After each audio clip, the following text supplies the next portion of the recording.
Welcome in, guys, to the JE Live pregame show for the Rams Vikings Week 16 game. I'm your host, Jake Ellenbogen, and we did not get a preview in this week. Very busy week. I hope everyone had a great Christmas. If you celebrate Kwanzaa, happy Kwanzaa. If you celebrate, Hanukkah, happy Hanukkah. But now that all of that, or most of that, is out of the way, we have a pretty interesting game today. I woke up this morning with the thought, the Vikings are going to be a lot more exciting, I think, on offense than the Seahawks. I think this game is going to be a lot more fun to watch. It is not going to be your grinded out type of game, ugly looking. No, I think this game, has the potential to be a little high scoring. I do have the Rams winning 28-20, but I could see the Vikings being in it down the stretch. It's still a really good football team. They're going to have Thielen back. Rashad Hill, unfortunately for him, he has tested positive for COVID, so he is on the list. They're going to lose a tackle there. On the Rams side of things, they were unable to get Joseph Noteboom back in time, and it does look like Andrew Whitworth is also going to be out. So with that said, it looks as though, per the presser that they're putting out, or the press release for, everyone in the press box, the handout has David Edwards at left tackle, the 5th-round pick out of Wisconsin. Edwards is starting, so 2 Wisconsin Badgers at tackle. You have left tackle David Edwards and Rob Havenstein at right tackle. If you guys follow me on Twitter, then you probably knew that that's really where I wanted them to go. I think you go with the more veteran there. He did play tackle in college. I personally think this is a good move, and on top of it, I like what they're doing at guard. They're not going with Bobby Evans. They're not going with, any of the rookies. They're going to go with a guy he's been playing very well. He lost his starting job because Brian Allen came back, and that's Coleman Shelton. I think, he's earned the right to start this game. He's going to start left guard. I like the move. Cam Akers is not going to play. He is inactive. And the reason for that, there's more to the story there. A lot of people were like, why did they activate Cam Akers? It was actually a really cool thing. The Rams activated Cam Akers. It took him off that list because they had the 21 days to do it. They activated him because they wanted him to get a pension credit. And so if you are active for 3 games on the season, if you're on an active roster for 3 games, you qualify for a credit on your pension. And so I think that's really cool that the Rams did that. Very good look for the rest of the league, seeing that the Rams did that. So, don't discount things like that. When you decide to make a decision like that, that's pretty big. So I think the rest of the players will see that. I know, the NFLPA probably is a big fan of what the Rams did. And, that's just kind of goes to show you. The Rams, we know, are a team that has shown in the past, okay, so you didn't get your, so what? You didn't get your, what am I looking for? The incentive bonuses. You don't get the incentive bonus, no problem. The Rams, you came close. Rams will give it to you anyway. They did it with Robert Woods, who just missed out on his. This is an organization that cares about its players, and so, I wasn't surprised, but I did like to see it. Definitely good stuff there. Makes sense. Akers, the plan is still the playoffs.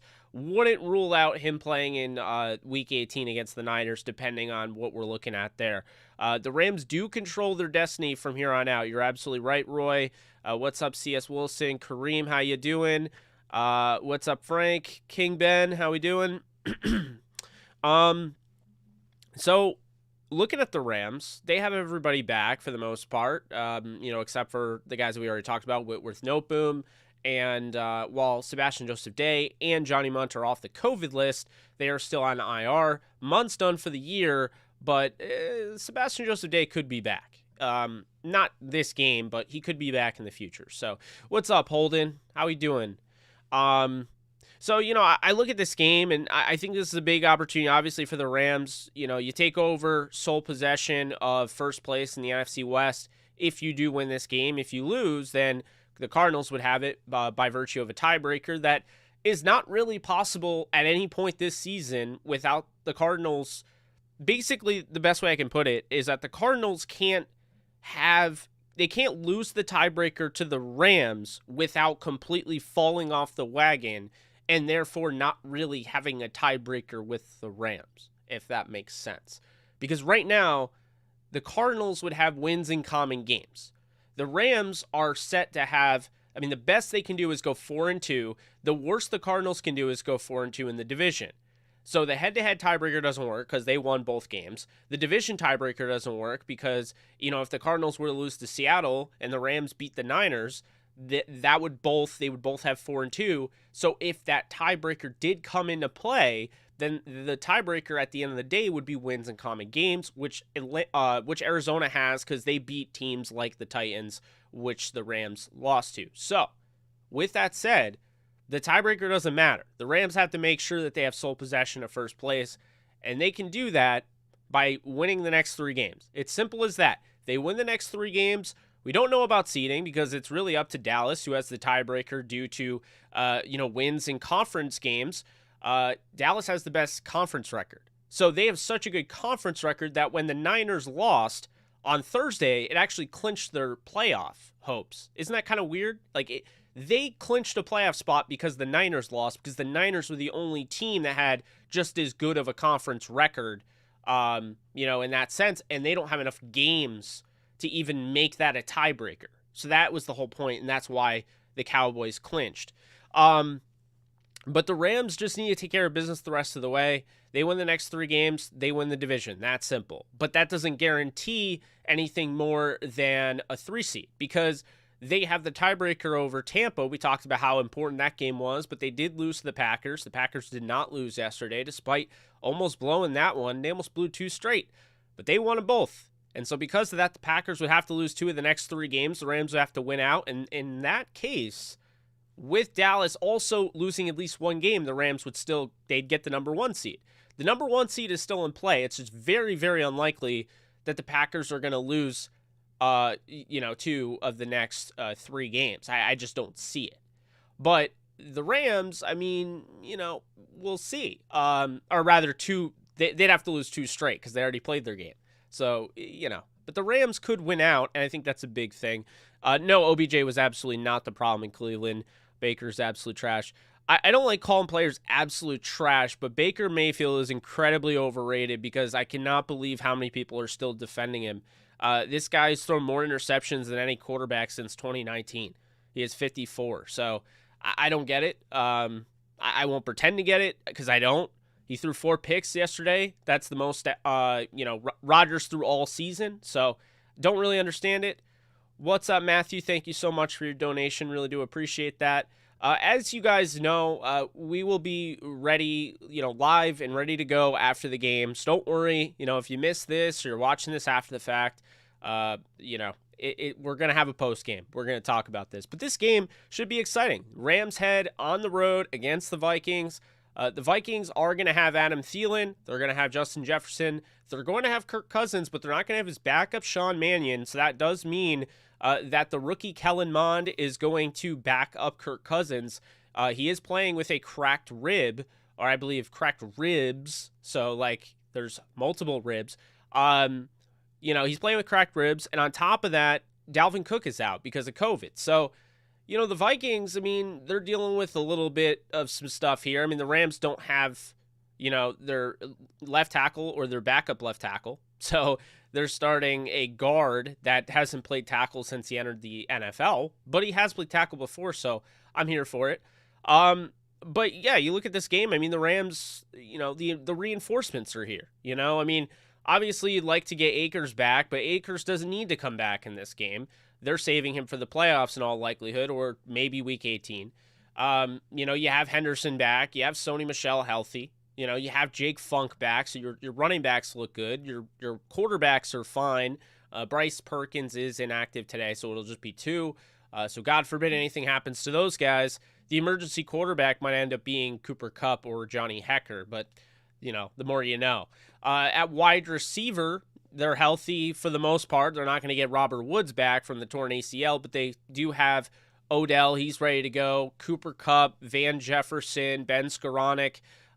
Brandon Powell will likely be The kick returner once again, tight end are ready to go.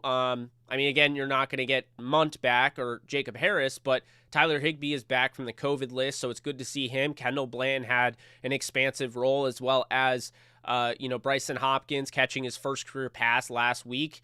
The offensive line, your starters, left tackle is going to be David Edwards. Left guard is going to be Coleman Shelton. Center is going to be Pro Bowl alternate center Brian Allen. Right guard is going to be Austin Corbett. And right tackle will be Rob Havenstein, who comes back from COVID. He missed 2 games. Then you look at the defense. Defense is pretty healthy except for Sebastian Joseph Day. Terrell Lewis is inactive today. I think, once again, Justin Hollins has kind of created a role for himself, playing a little bit of inside and outside backer. You have Von Miller, who's healthy, of course. The way Greg Gaines is playing, very uplifting there. Then you look at the corners. Corners are back. Everybody's good. Rochelle, I believe, he's on the IR. But aside from that, you had some good contribution out of David Law in the last few weeks. Great play, obviously, out of, the best DB in the league and Jalen Ramsey. Darius Williams, playing very well. So he's going to have to obviously keep that up. They're going to have 2 really good receivers to defend, Justin Jefferson and Adam Thielen. So there's that. Dante Dion is good to go. And then on the safety aspect of it, they got Burgess back, but they also got Jordan Fuller, who's the captain, who actually, looking at it, Ernest Jones took over the green dot last week, did really well in that role. But it is going to be Jordan Fuller. He is back. He's ready to go. Taylor Rapp, Burgess, you have Nick Scott. So they're feeling good about safety. Ernest Jones, of course, starting at inside linebacker. So the Rams, what did I tell you guys? When they beat Arizona, before they beat Arizona, I said, as long as the Rams take care of business tonight, it seems bleak. We just got word that Jalen Ramsey wasn't going to play against Arizona, and we got word that Tyler Higbee wasn't. We knew Havenstein and Hendo were out and all that. But what did I keep saying? I said, it's going to get better. It's only going to get better as long as you can win this game and kind of build off that momentum, because you're going to get these guys back and guys are getting healthy. You get Justin Hollins back. Things are starting to come together. Now you're talking about Akers 100% being back for the playoffs. That's a great sign. We already knew it. I told you guys that on this channel because Jordan Rodriguez reported it. But it's so much better when you know it's happening. Like, they came out and flat out did it. Like, he is on the 53-man roster. Inactive today, sure. But the fact that Cam Akers is on the 53-man roster proves that he's going to be ready to go for the playoffs. So, love to see that. What's up, Nolan? I see you there.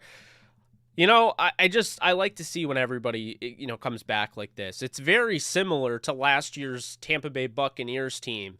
The only difference is that they have a chance to win the division, whereas Tampa didn't win the division last year. The 5th seed in the first ever year of using the 7-team playoff format in each conference, 5th seed won the Super Bowl. So, it's a little bit different in that aspect. But when you look, the Buccaneers, they were banged up all year, and they got their reinforcements back right in time for the final stretch of the season, and it really helped them. And the Rams, it just kicked off before even training camp. The Rams lose Cam Akers. So it was kind of, a preview of what was to come. They've been through a lot of injuries this year, and they've been playing, guys that have been hurt. You look at Stafford. He hasn't been healthy, and I doubt he's 100%. The rest of the season will probably not be the 100%. He's playing through an enormous amount of pain.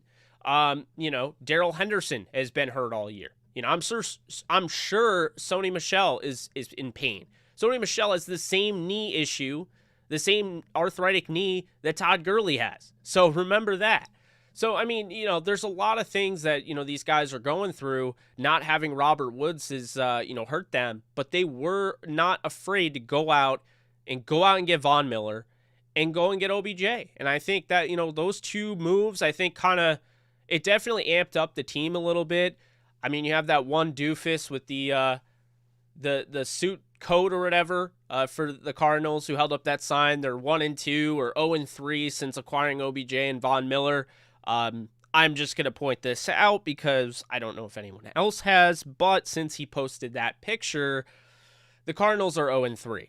So that's kind of funny. But No, we're just talking Rams and Vikings. Not going to get too much into Arizona. Last night, got to thank Indy. They put the Rams in the position that they're in right now to be able to do this. It's a shame the Rams didn't take care of business in Green Bay. If they had, we'd really be looking at the number 1 seed for the Rams, moving forward. So, I think that's it sucks. I mean, I'm not gonna lie, a little bummed about it, but looking at this game, I think this will be exciting. I think we're gonna see a good game out of Cooper Kupp. Probably over 100 yards. Hard to say. Last time he had 9 catches for over 100.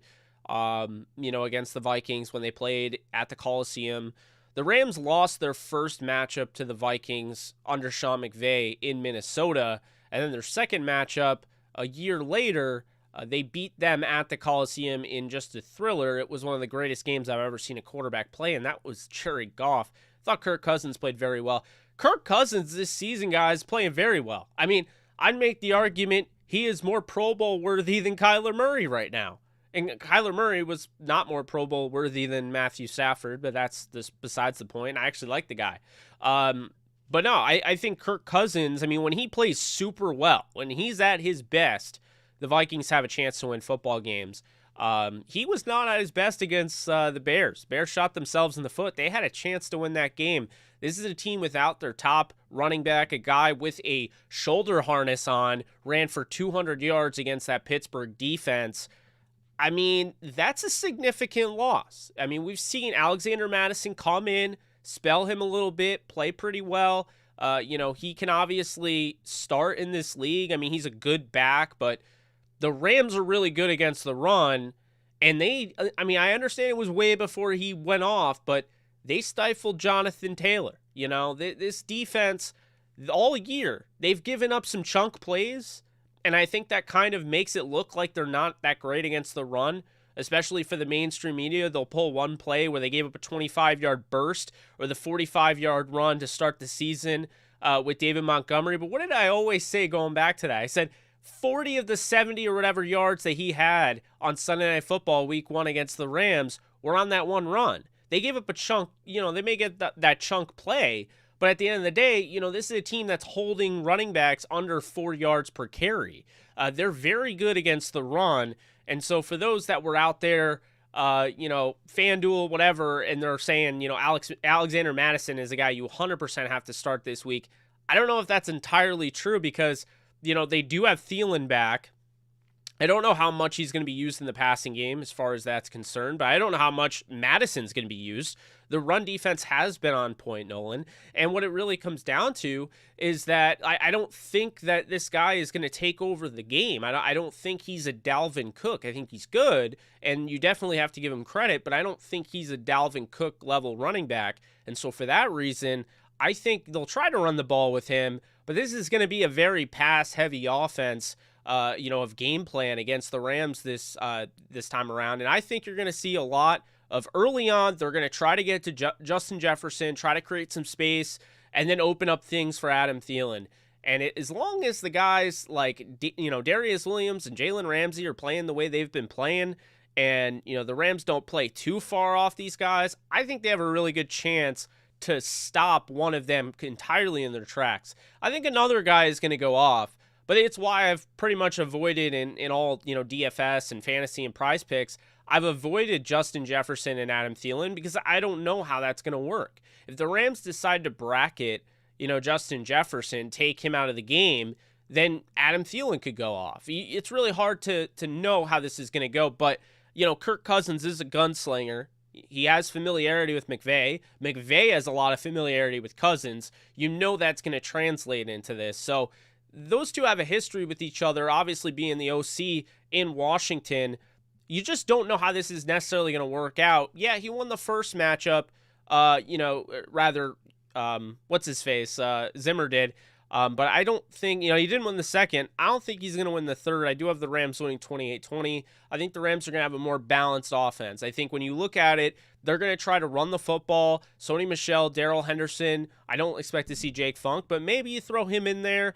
I think they're going to run the football, establish the run, use the play action. This is what they've been doing. This has been the recipe for success. They can go back to that 12 personnel grouping and feel confident about it because they have Tyler Higbee now. So you could do that theoretically a lot more in this game than you have without Tyler Higbee, who you've missed now twice. So now he's back. You can go back to 12 personnel. You can get Higbee involved in the passing game, which will open up things more for your receivers. Think about what the receivers were doing, with Kendall Blanton and Bryson Hopkins at tight end. I like them. You may like them, but defenses don't care about them, and they're definitely not scared of them. So by having a guy like Tyler Higbee back, I think it does open up everything else for the offense. And I think when you look at it, Matthew Stafford playing in games where he has to manage the game, playing in games where he has to carry the team, and playing in games where he has to come up clutch in the fourth quarter, he's done it all. So he has a lot of experience against this team.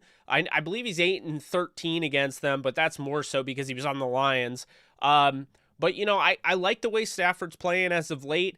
Look, the Seattle game, the interception, that sucked. You take away the interception, which was a miscommunication on his part. Stafford has been great the last 2 weeks. He was phenomenal against the Cardinals. He made all the the plays that he needed to make. He's been limiting the turnovers, and obviously this is a team that you watched the Browns yesterday, and Baker throws 4 interceptions, and you're sitting there thinking, wow, this defense and this team is so good that they actually could have won that game on the road against the top team in the NFL right now, despite throwing 4 picks. It kind of had to make you feel kind of, a certain sort of way when you look at the Rams and you feel like, Stafford throws 1 or 2 picks and you're like, oh no, we're not going to win this game. It's one of those tough things. But I think the Rams are starting to get better at being able to play from behind and respond. They had to do it against Seattle, and they did. They responded. That game was a little tough, and then, they rallied together. They've shown an incredible amount of heart the last 2 weeks, so I'm pretty confident that they're going to win today, and they're going to have a pretty balanced game plan in doing so. The Vikings, they lead the league in sacks. That could be an issue. We'll see what David Edwards can do. He has a tall task going against a team that leads the league in sacks, but at the same time, this team gives up a lot on the ground. They give up a lot through the air.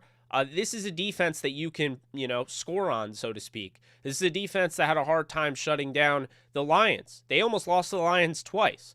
So, this is also a team that should have probably beaten the Cardinals, week 2.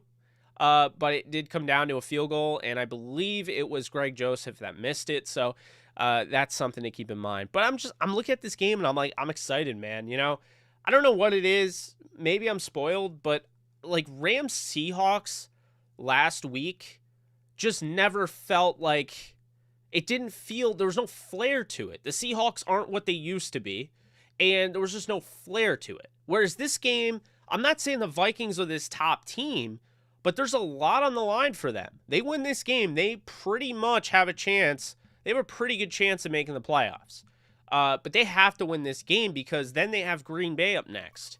And we're talking, they lose 2 straight. Rams and Green Bay, it starts to get a little dicey. They have to start having those, scenarios where they need the Saints. They need to watch on Monday Night Football and hope that the Saints lose.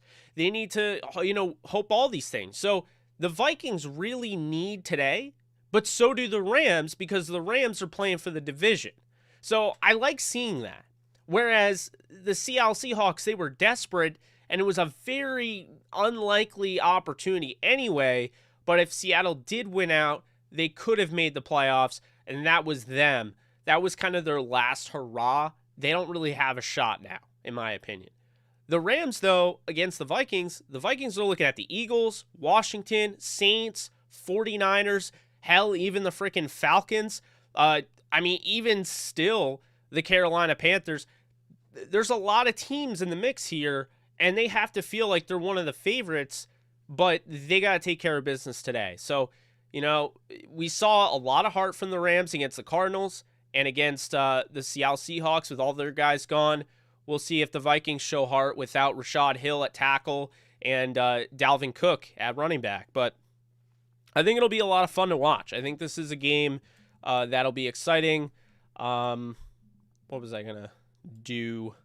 I wanted to check where the line is at right now. Because, I know it was -3, so I think the Rams... I don't know. Do we have any final score predictions, by the way, if anyone wants to throw theirs? Okay, so the Rams are still -3. Over-under's 48.5, so... I have 28-20, so I would have the under, I guess.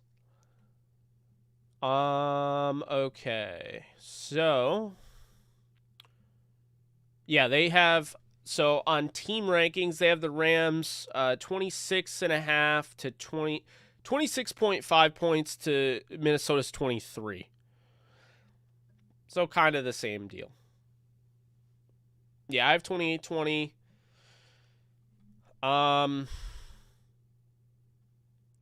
Like I said, this could be, an exciting game. And it seems like when the Rams play Minnesota, it always somewhat is. It was super exciting on Thursday Night Football in 2018. The 2017 game wasn't. But if you remember Bradford, I think, what was it, 2013, 14? One of those games, he had like his best game as far as most yards passing against, as a Ram. I think it did come against the Vikings. But Rams averaged 380 yards per game on offense. Vikings averaged 376. Rams averaged 42.4 third down conversion percentage. The Vikings averaged 37.7. The points per game, Rams fell because of last week. They fell out of the 28 range. They're averaging 27.6, whereas the Vikings are averaging 25.8. Vikings are allowing 24.4 per game, whereas the Rams have actually averaged down quite a bit. They're now at 21.6 average per game. So that is how that looks. Again, inactive today. Cam Akers is inactive. Terrell Lewis, Bryce Perkins, Juju Hughes, Joe Noteboom, and Andrew Whitworth.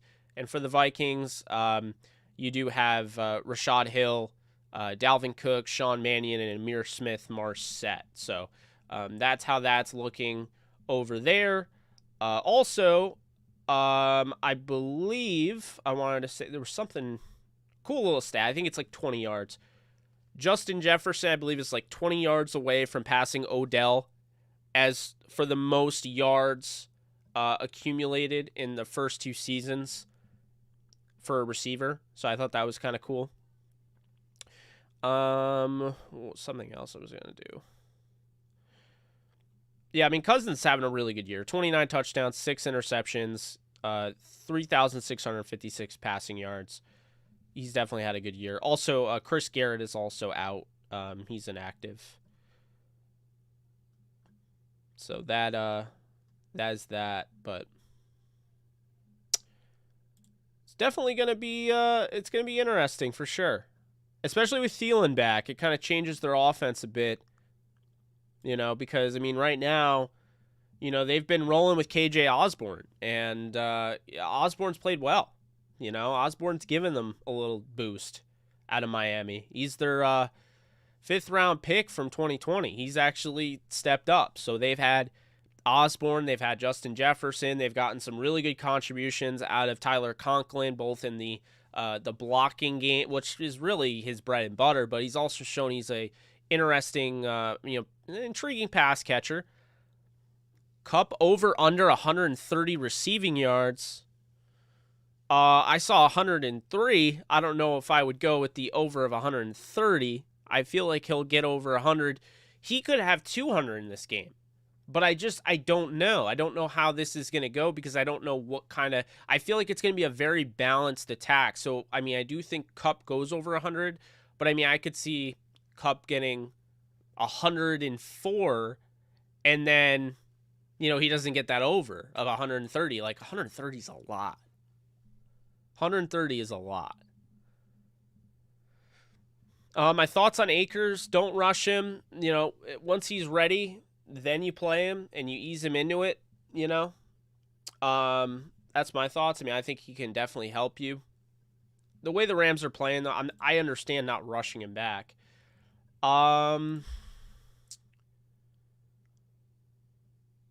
Yeah, so I mean, today you're going to be looking at DJ Wonham, Michael Pierce, Dalvin Tomlinson, Patrick Jones the second up front, Sheldon Richardson as well as Tayshaun Bauer and Armon Watts. Linebackers, Nick Vigil, Eric Kendricks, and Anthony Barr. Corners, Patrick Peterson, Cameron Dantzler. They have Mac Alexander as well as Harrison Hand and Chris Boyd. And then safeties, Harrison Smith, Cameron Bynum, Josh Metellus, and Xavier Woods for Minnesota. They do have D.D. Westbrook. I don't know how much he's going to be utilized in this game, but he is their kind of return guy. He only has 64 yards on the year.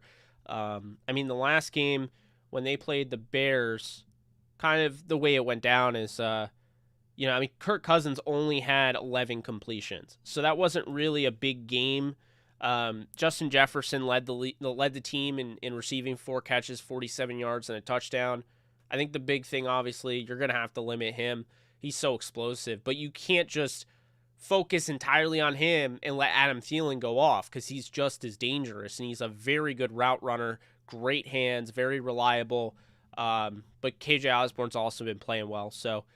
But their third receiver last week, I mean, Amir Smith-Marset, or rather this week on Monday Night Football, Amir Smith-Marset had the touchdown and he's out. So they're down. They're not in great shape right now. They're definitely down bad, so to speak. But no, it's going to be fun. I think this is going to be a fun game to watch. Late season game. Everyone's going to have to step up, but DXNES, my thoughts on playing the Niners the first round of the playoffs. I hate it because I don't care how good the Rams are. I don't. Playing a team back-to-back weeks is just disaster. I mean, it really is. Regardless if the Rams win or lose week 18, playing the Niners the week after, just not even a break, playing them the week after, we do see back-to-back. I think it was the Browns and the Ravens played back-to-back, but they played, week 11 and say week 12 they had a bye, and then they played week 13. So there was that space in between. I hate the idea of playing a team both weeks. I don't like it. I feel like it's just disaster. So I don't want the Niners for that reason. It's just the way the schedule is. The fact of the matter is, though, if the Rams can't beat the Niners, they don't deserve to win the Super Bowl. I'm just going to be honest with you guys. If they can't beat the Niners, they don't deserve to win the Super Bowl. You can't have a team that just holds, that just owns you like that, You just can't. I mean, Tampa can't. In my opinion, Tampa's somewhat been exposed because they really struggled, against the Saints. They breathed the life right back into the Saints. The Saints are still in the hunt.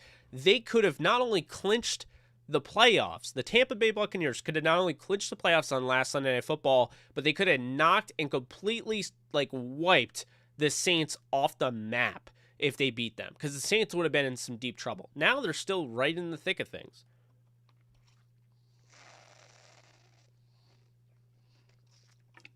Man, got so thirsty there. So, yeah. That's how I'm looking at it. So, we're over 130 people watching this, which I really do appreciate. Let's all give this a thumbs up if you're enjoying it. If you're here, I'm assuming you're enjoying it. So, please give it a thumbs up, a like. Really appreciate it. Helps out the channel, helps out the algorithm, tells YouTube, hey, Rams fans like this. Recommend it to other Rams fans. And then YouTube's like, all right. That's how that works. So, yeah, be sure to do that. Yeah, exactly, Kaylin. No, I agree with you. For my folks over on Facebook, appreciate you. For my folks on Twitch, which I think there's one of you there, appreciate you as well. Thank you, William. Yeah, it's been a lot of fun. I mean, the year's almost over. I don't know if we're gonna get to a 10,000 or not. That was the goal, 10,000 subscribers on YouTube, but we're getting there. And if we don't get it, by the end of the year, it's not the end of the world, Dr. Dingus, my prize picks are, let's see here. Oh, I got autofocus back, so I can just hold it up.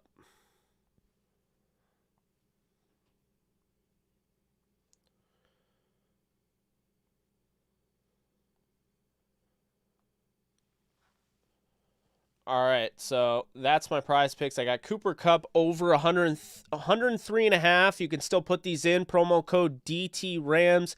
Antonio Brown over 14 fantasy points. Joe Mixon, you can't see that, but that is over. Wow, it's really not focusing well. 69.5. Miles Sanders, that is over 57.5. And Matthew Stafford over 18.5 fantasy points. So be sure to head on over to Prize Picks. I'll drop the link as well. But head on over to Prize Picks and use promo code DTRAMS. Double your first deposit, copy mine, and let's win some money. You can win up to 10 times your money on that 5 play. So definitely be sure to check that out. Thank you for pointing that out, Dingus. Hope you like the picks. If you do, feel free to copy them. All that that's a great thing as opposed to FanDuel. Is that with these picks, we can copy. We can both win. You, me, everybody. Everybody can copy my pick, and if my pick wins, we all win. But if, it was, say, FanDuel, I can't really show you mine because we're all competing against each other. Well, most of us. So, yeah, they clinched the playoff spot if they win today. Should I start Mike Carter, Clyde Edwards-Helaire, Ronald Jones, Montgomery, only 2? I have a hard time not playing Montgomery. I know Seattle did a nice job of bottling up the run at times last week. I have a hard time benching Montgomery outright. Yeah, all my my prize picks are on Twitter. So my picks for today, they're on my Twitter. You can just scroll through at JK Bogan, and they're all there if you want to copy it.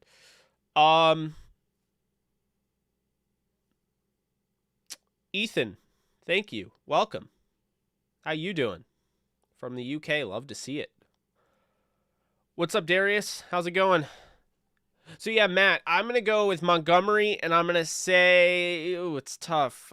Clyde Edwards-Helaire. I'm going to say no on Hilaire, considering Ronald Jones.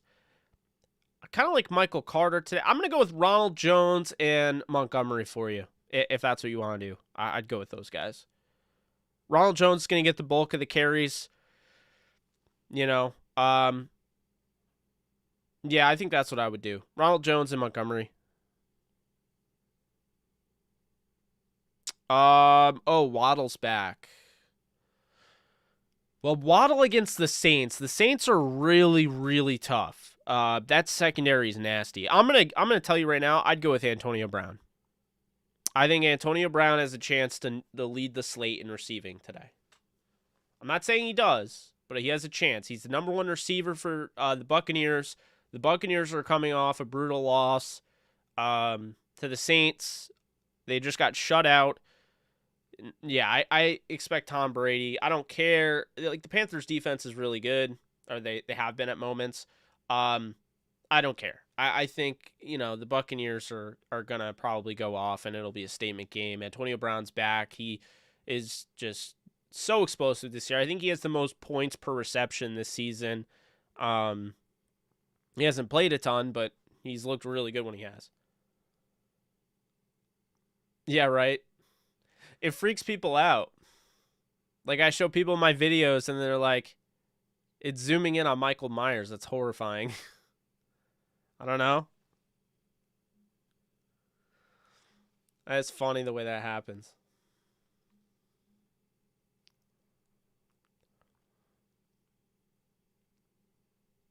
I love to hear that. I want to visit the UK someday.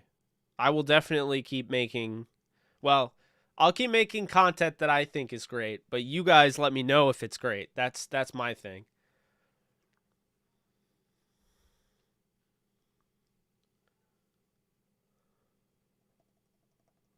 Thank you, Cinnamon. Yes, it was very enjoyable. Thank you. I hope yours was as well. If anyone's interested, I do have a FanDuel line. If you guys want to throw it in there. I mean, I know we compete against each other, and if I win $1 million or whatever, then we would split. But there's the FanDuel line. If you're having a hard time with FanDuel.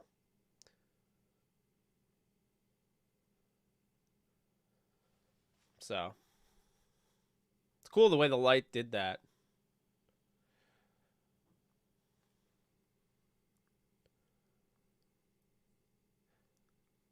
Johnny, I could send a membership link, put it in the comment section. 1 second, and I'll do that.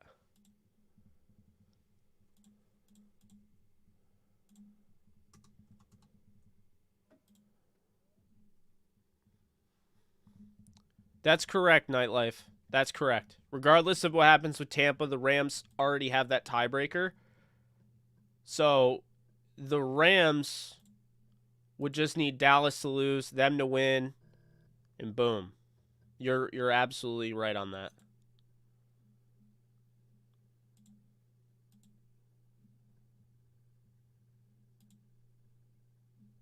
Where is the...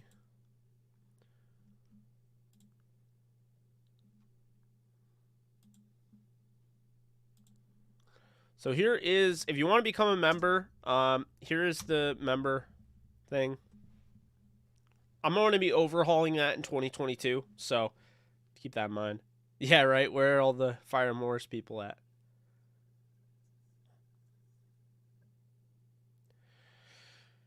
Joakim, I wouldn't say he's getting disrespect. I just think right now people are really focused on Jonathan Taylor. But if Cooper Kupp comes out, I mean, the next 2 games, Baltimore is pretty big in the media. So if Cooper Kupp goes off against Baltimore, and the Niners are obviously huge in the media, they beat the Vikings, Niners, and Baltimore, and Cooper Kupp goes off and breaks the record, he'll get a lot more respect for sure.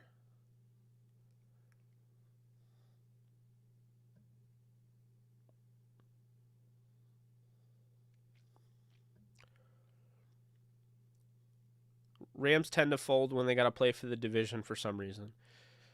Well, I mean, the trend would show that for this season, but that was also during a weird 3-game stretch where they just weren't the same team. So I'm not, I'm not really sure about that, but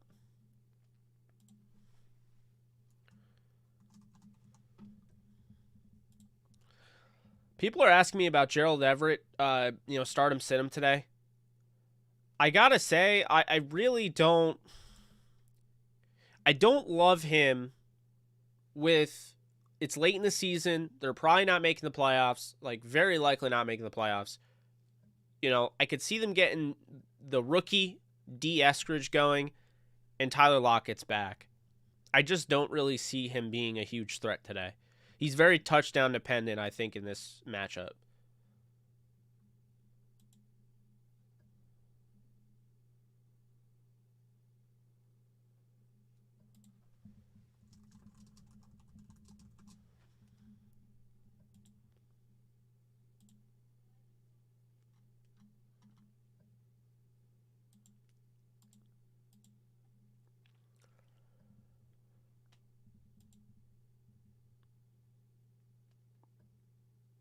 There's a snowstorm in Seattle. Well, I'm glad I'm not playing. Let's see. Yeah, I took Lockett out. I originally had Lockett and Sony Michel. I took them out for Ronald Jones and Tyreek Hill. So, in FanDuel.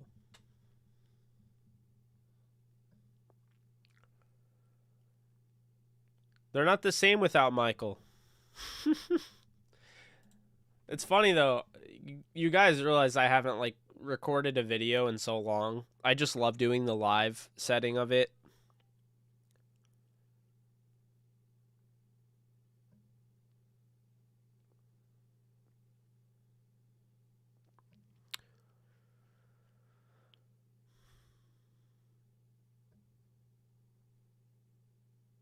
No, you're right, Nightlife. You're absolutely right.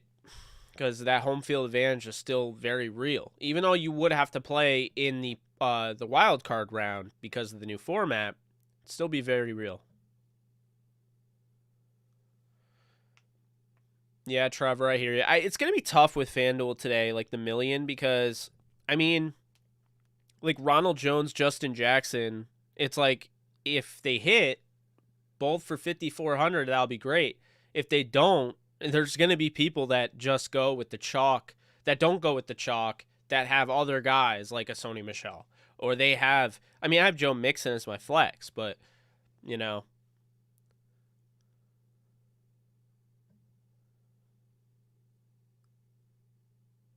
That's a really good point, Trevor. Really good point.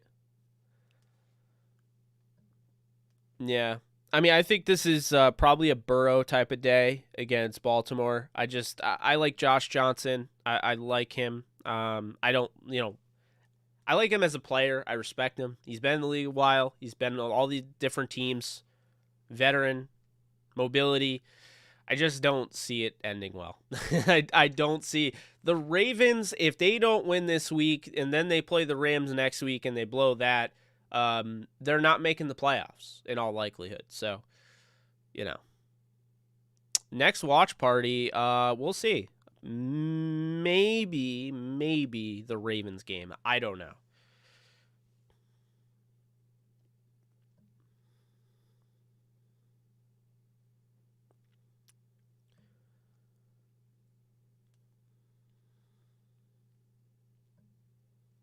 Yep, no, you're absolutely right. Well, the game is about to start, so I will see you guys. I gotta get going because I just realized it was 12:58. Holy smokes, that went by fast. Not complaining though, but I will be back after the game, post game. Be here. I'll see you then. Johnny Rams, thank you so much for joining as a member. Really do appreciate that.